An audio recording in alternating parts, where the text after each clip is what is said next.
let's talk about a little bit about the world flight, because I got the opportunity to see the first half of it at Buffer Festival last year. It was actually only the first 20 minutes. So it's going to be a 90-minute doc. So that would have been like only the first like 5th or 6th of it. Okay. Well, the first 20 minutes was so intense and so good.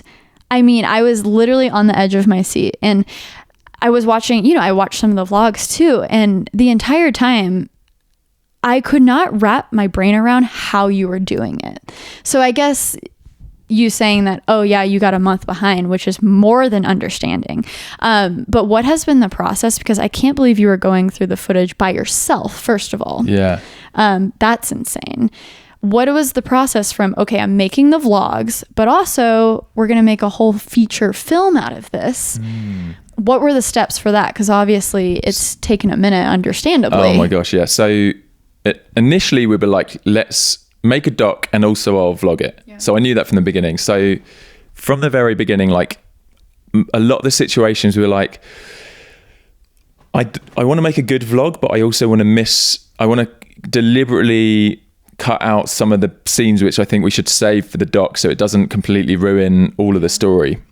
So a lot of the interviews on the ground and a lot of the most dramatic moments we just completely left out of the vlogs, which we had to then, so that was like a discussion, an ongoing discussion every day of like, oh, shall I put this in or take it out? And was it just you and JP? Did you have a producer or someone to bounce ideas off of? No, it was just me and JP. Okay. We tried to we had someone producing, like helping us try to just essentially just a producer of the trip to help us organize like where we were going to stay and stuff like that, but not really content wise. So it was JP flying the plane and you capturing all the content with like multiple cameras. Yeah, pretty much. So I was like essentially directing, and even because we didn't have an idea of exactly when we were landing in places, we would land.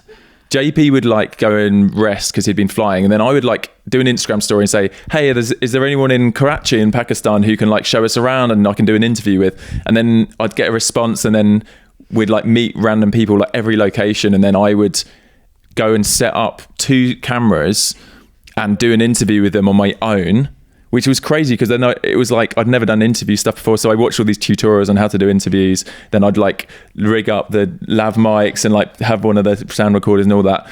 So I learned, kind of taught myself all that from scratch, and it was like a one-man show. And JP was, he was the pilot. He was planning all the flights. Whilst I was doing that, often he was like planning out the next flight and having to call ahead, and like it's so much more. Hopefully sleeping. Yeah, because you want the pilot to be the one sleeping, hopefully. Yeah, so it was understandable that he couldn't be as actively involved with the filming. But then so we got the last couple of months of 2017, I was just recovering and resting and just, you know, gaining back my sanity. Then the beginning of 2018, beginning of last year, I went down to Cape Town, and I had at the time like a team down there working with Lid the Adventure. Yeah. And they had been looking for a production team to help with the post-production, and amazingly this guy reached out who lived in Cape Town, and I knew him from like 10 years ago in London. He's like, I know Louis, we used to live opposite each other, and my background is documentary film editing. So we met up. He's like the most amazing guy, shout out to Nick, and he has been the main full-time editor on this doc for like almost 2 years, like not just editing but really building the story out, watching it over and over, figuring out where we need bits of voiceovers to, you know, and trying to compile this really like up and down kind of pretty, because it's all obviously the whole thing's chronological, but to watch it as a 90-minute doc, you want to feel the right emotions at certain times. You have to like, there needs to be a build. Yeah, you need to build like a story arc around it. Right. It's not like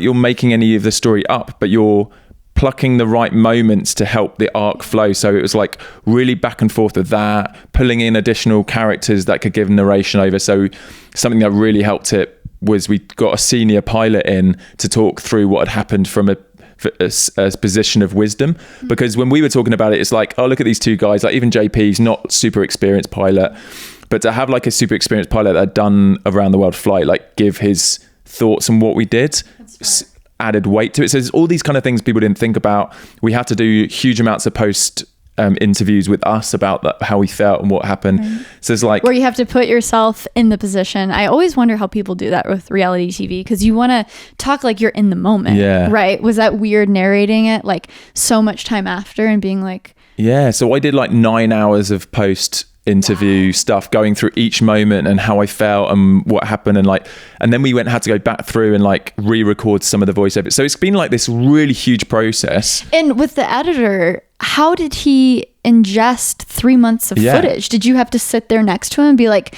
okay, this is what happened? Or did he just sit there and watch? He watched through all the vlogs, and then we gave him all the raw footage. So he's got we've got a duplicate huge hard drive of I think it ended up at, I want to say 15 or 17 terabytes. Oh my God. Do you have, what is it, like a 6 big or what is? Yeah. Okay. So is that Lacey or? Yeah, Lacey, like 6 big RAID drive. Yeah, something like that. Yeah. So he has one. I've got one back in LA.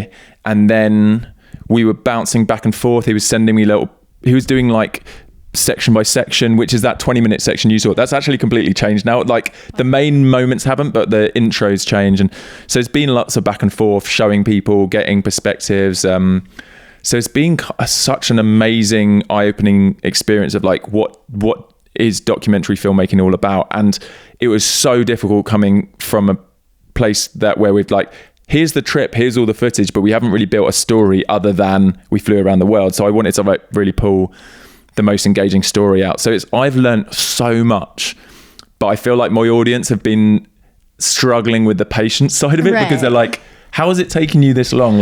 Well, to add a little perspective for Louis' audience, I just listened to, do you know who Ken Burns is? No. So he's an iconic documentary filmmaker. And actually, in Final Cut, there's a thing called Ken Burns effect, where it'll automatically zoom in and zoom out of pictures. Okay. So he invented that. He basically made it a documentary, a way to make a documentary, and using a lot of pictures and adding a little bit of movement. So he's iconic for that. Wow. But he's been a documentary filmmaker for decades, and he just had an interview with Tim Ferriss, and they were talking about the process of making one project. So he'll do a 5-hour docuseries for PBS or stuff, and they spend 6 to 8 years on their projects. So just to add a little perspective, I mean, you filming for 3 months straight, a adventure around the world, I think it's actually an understanding amount of time to spend, 2, 3, or even 4 years, hopefully not, but on a project like that. Well, this is going to be, so 2 years ago, we were still on the flight. So I'm hoping by the time it's finished, cut and ready to send out to the Kickstarter supporters, and also launch on a platform that we're still under discussions. Netflix, please. Well, we've actually had an offer from another streaming platform, but anyway, I'll chat to you about that later. But what's exciting, but it's definitely going out to the Kickstarters first. Yes, right? Don't want to anger them more. No, it's more that I want to honor their support from the start, because they were the ones who enabled it to happen. I invested a lot more money than we raised. Oh, this sounds so expensive, Louis. Oh my gosh, yeah. So that was, I think all in, including the Kickstarter money, I've put in, well, it costs over probably 160 grand. Anyway, and that's not including me buying the plane, because we sold it. We sold it afterwards. You know what's a funny story? Yeah. My entertainment lawyer helped you buy that plane. Yeah. Yeah. We got Shout the same out lawyer. to Anita. Thanks, Anita. Anyway, my point is, sorry, I underestimated. Yeah, so so it'll be pretty much exactly 2 years from when we finished the flight to release the doc, which I don't think is too bad. No, not I at all. estimated it would be more like a year, right? But I just wildly underestimated. So 160 plus the plane, plus the gear, plus your time that's worth money. Yeah. Right. Yeah. So that's lost out. Those 3 months, I couldn't really do a lot of brand deals where I would be earning money typically. I mean, the vlogs did really well, but a lot of the money, as you know, as a YouTuber, comes in from doing branded trips and blah, blah, blah. So anyway, I mean, it was a bit of a sacrifice on my end, but it was something I really wanted to do. So I think it'll be worth it. I mean, what's so cool about these projects is maybe when you're in the middle of it, it's so much work. But when you're on the other side, I mean, you will be a proper documentary filmmaker. Even though you have documented your life for so long, you definitely like deserve so much credit for that. There's a different element in, as you can tell, building a 90-minute story. So it will be epic when you're on the other side and you'd be like, I'm a proper documentary filmmaker. Give me all of your money to do a proper project. Hopefully it's the start of many long form content projects I work on. Like, I'm really excited about that. Like doing more like episodic documentary series and feature length. I'm thinking this could be a big part of my future. 100%.